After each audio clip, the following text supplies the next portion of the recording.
welcome back to Jersey Boys Outdoors. This is our May 5th fishing report for the Jersey Shore, brought to you by Great Bay Marina in Mystic Island and Riptide Bait and Tackle down in Brigantine.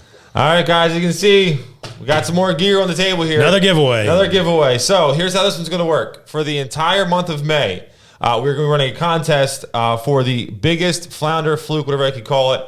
The biggest one to be sent into us. Caught in Jersey. Right, caught in Jersey. That's about all we're going to say about that. Yeah, caught in Jersey. So we sent in to us, so we can't be reaching out to you. So it's got to come in through our text line, Instagram, email, Facebook. Reach out to us with your report. Biggest flounder gets a 1 ounce Spro bucktail. This is my favorite color, I think. This one white. I love this color. A Tsunami Glass Minnow teaser. And, of course, the most valuable part of all of it is the JBO die cut sticker. So be sure to be sending us your reports.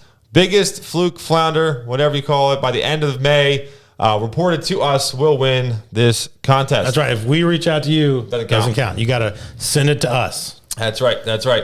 All right. With that being said, let's dive into the report. Bill Davison sent us this video of the Raritan Bay on Sunday. He said he's never seen so many boats on the water. However, the fish weren't biting. He said they were marking fish everywhere, but couldn't get anything to bite. They trolled for 5 hours and drifted for 3. Couldn't get anything to bite. But the day before that, Fred Mace was up there and landed 6 nice-sized stripers 2 hours into the incoming tide. He was trolling a Mojo rig. He left with this 37-inch keeper, and he said they had to leave them biting because the wind got so bad. And I guess, that's why they call it fishing, right? Literally, day to day can just change everything. Then we have Guillermo hit us up through text. He landed 2 nice fish, one being this 31-inch striper, and the other was this 45-inch monster. He was fishing Seaside Park using clams.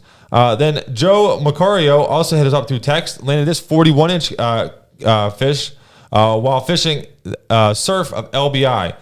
He was also using clams. So it seems like clams starting to take center stage here over bloodworms. It's nice because they're cheaper. So that's right. It's good to see.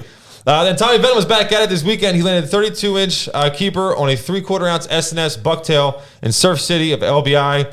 He was back at it a couple days later, also in Surf City, when he landed this 27-inch bluefish on a candy-colored mag darter. It's good to see our first bluefish reported. Then we have a few guys who ended the tog season on a high note. Bill Voorhees went 3 miles out of the Great Bay and crushed the tog. He said they had a boat limit and several leases on top of that. He also landed his personal best, this 23-inch tog. They were using green crab. Then, of course, Team Machine was going to end the tog season on a high note. They had 8 keepers. Pop Hines was the high hook on his 73rd birthday. Awesome to see so many generations out there from Pop Hines all the way down to Reel and Reed.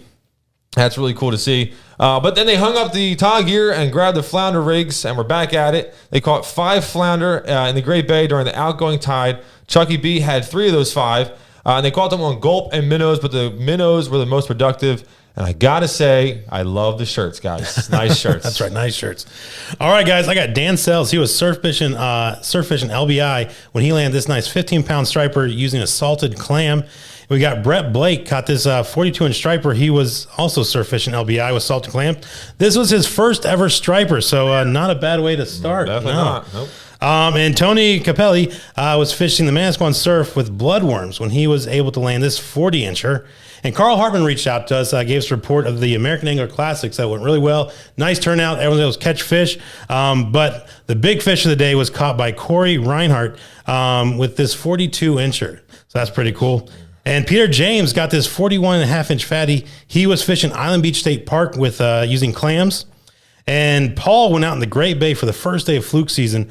He was fishing by 7 islands and landed a slot fish and a 21.5-inch. He said everything was biting on gulp grubs and gulp crabs. And Nick Talarico went out with John Cooley in the Great Bay. They caught 3 keepers, highlighted by this 23-inch 4-pound fluke. So that's a pretty nice, nice way to start. It's a nice and then Craig Schaefer and his wife Becky, they were out fishing the sticks at the Great Bay when they were able to land a couple slot fish, and Becky got this nice 20-incher. Everything on the minnow on the top hook, nothing on the gulp. So right now, Becky is in the lead for our Becky's our got giveaway. First place. Yeah, she was the biggest. What, 20-incher, right? 20-incher. 20-incher. So if you can beat 20 inches, you can send it into us. All right, that's the biggest one that's been reported to us. So congratulations in the lead there. Guys, if you get on the water, send us those reports. We want to hear about the biggest fluke you caught. So get those reports into us. Yeah, good luck, everybody.